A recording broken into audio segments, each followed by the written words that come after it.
All right, well, I'm going to give you guys a little update. Today's been quite the day. A lot of stuff going on in the news. I'm kind of frazzled. I got to make this video anyway, I promised it.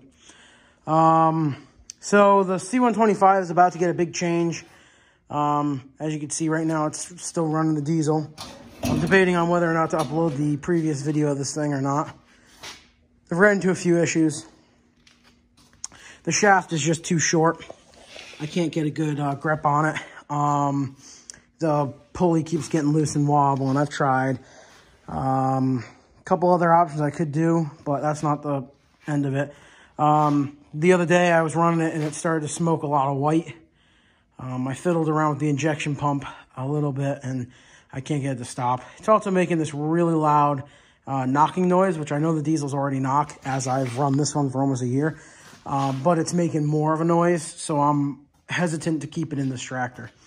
I plan on going out to Ohio, or I think it's Indiana, that the Haspin Acres is at this year. Or it's Haspin Acres. You get what I'm saying. It's in Indiana.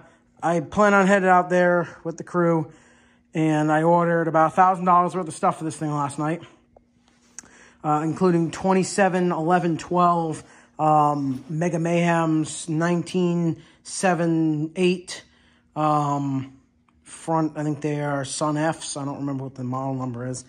And then today I found this on Marketplace. I almost ordered a brand new one. You can already see it. It's a Duramax 16 horse. I've run into a couple of issues since I bought it, but I bought it for so cheap, I'm willing to work out the issues with it. One of them being the governor setup, but I think that can be easily fixed. Intake setup, again, easily fixed. And the shaft, which is tapered, and it's also got this cone around it. As you can see, it's got that cone, but I think I can cut that cone off in some sections and leave it in others, and then it'll be a nice little pulley guard.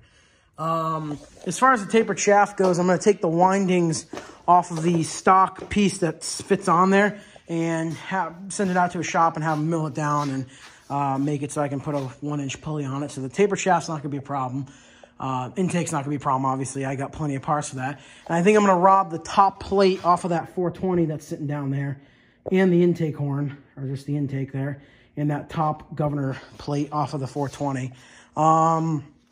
That's all going to get swapped into this, and then I got some more stuff I got to do. We're going to go with a 7-inch on the front and a 4-inch on the rear, lock the rear end.